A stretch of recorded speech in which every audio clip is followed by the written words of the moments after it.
Power Query in Excel is a game-changing tool that can automate data cleaning and simplifies analysis. Here's the raw data set that we're working with. As you can see, we have some duplicate entries. For example, this order ID over here. The name column is also all messed up with inconsistent formatting. Under payment type, we have both transfer and bank transfer, which are basically the same thing. We'd like to combine them into one. We also plan to add some useful calculated columns, like the difference between arrival date and order date, and the profit margin for each transaction. After that, we'll move on to analyzing the data, and much more. If you want to follow along, you can download this Excel practice file for free from the video description. Let's dive in.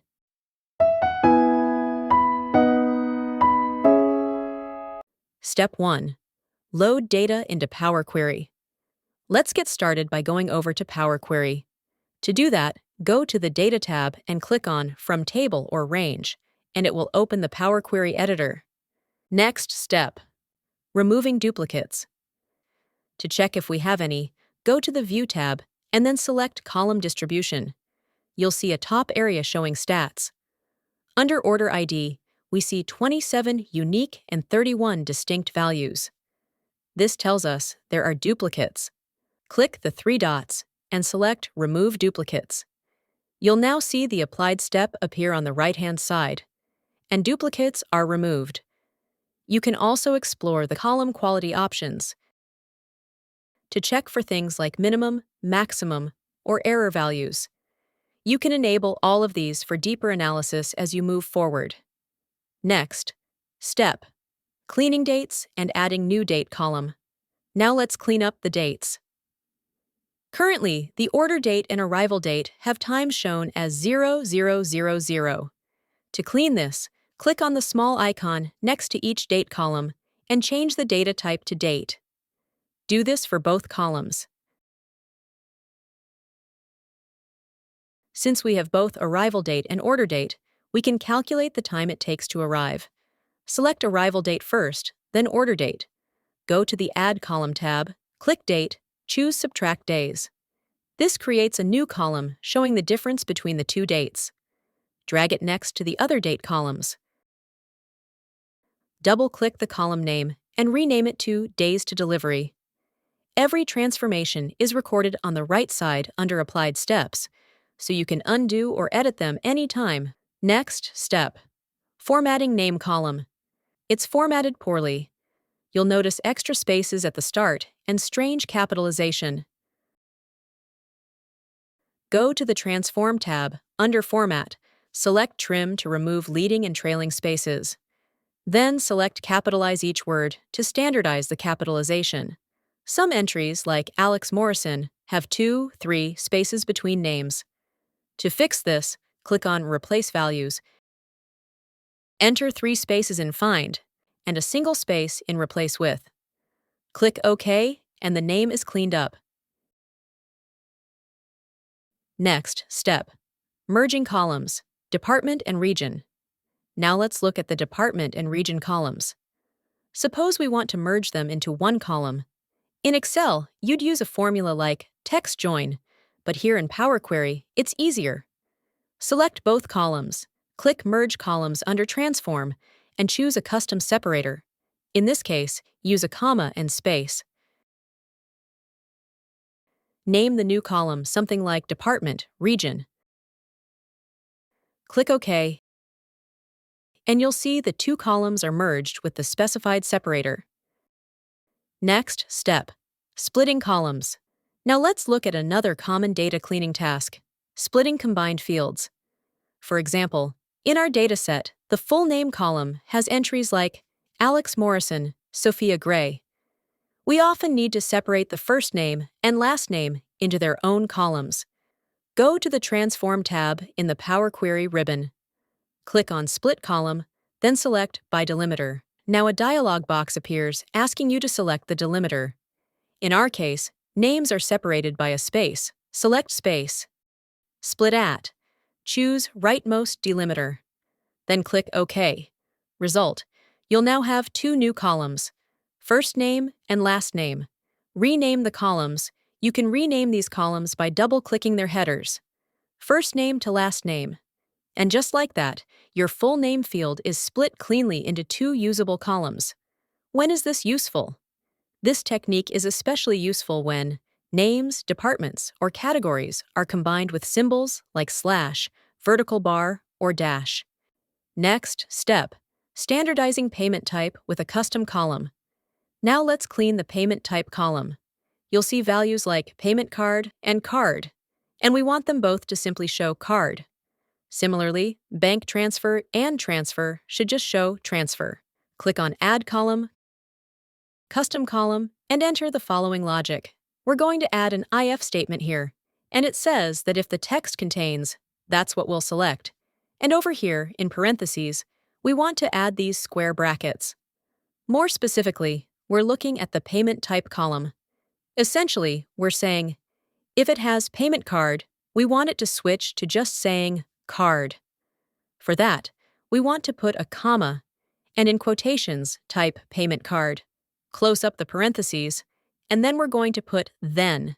So if that's the case, we want it to convert to just card. Let me make sure I add a capital C in here. That's one part done.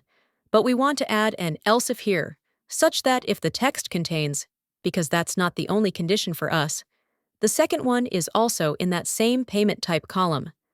So, in the square brackets, under payment type, comma, this time we're saying that if the text contains bank transfer, close up the parentheses, then we want it to say just transfer.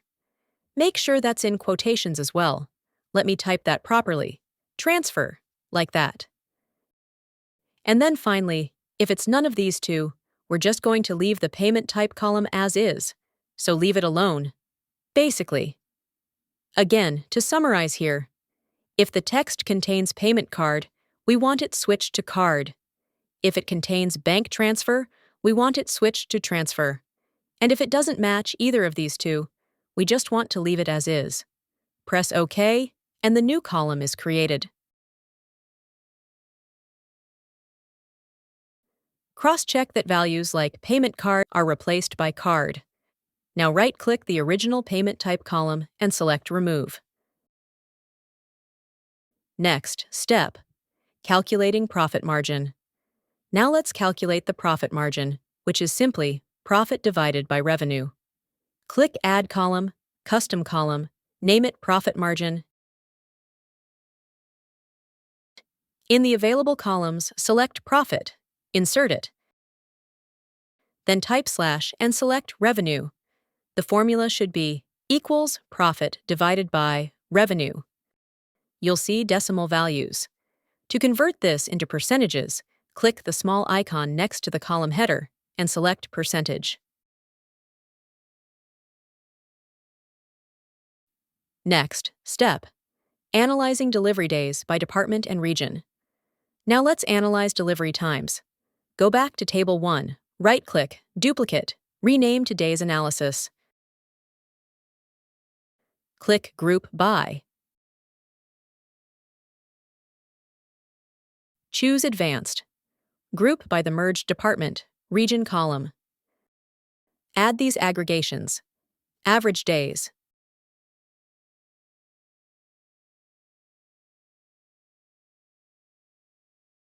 Average of days to delivery. Minimum days. Minimum of days to delivery. Maximum days. Maximum of days to delivery.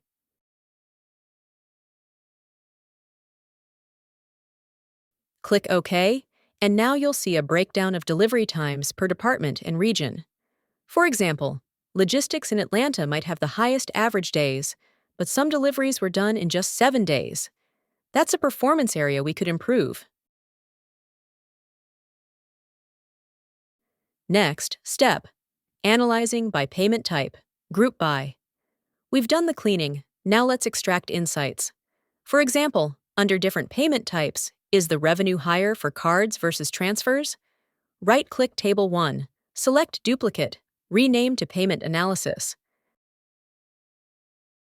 Go to Home, Group By, choose Advanced. Group by payment type, then Add a column. Operation. Average revenue.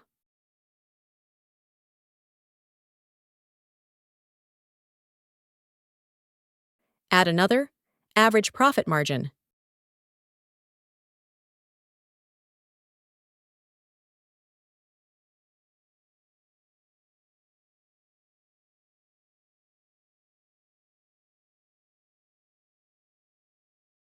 Add another.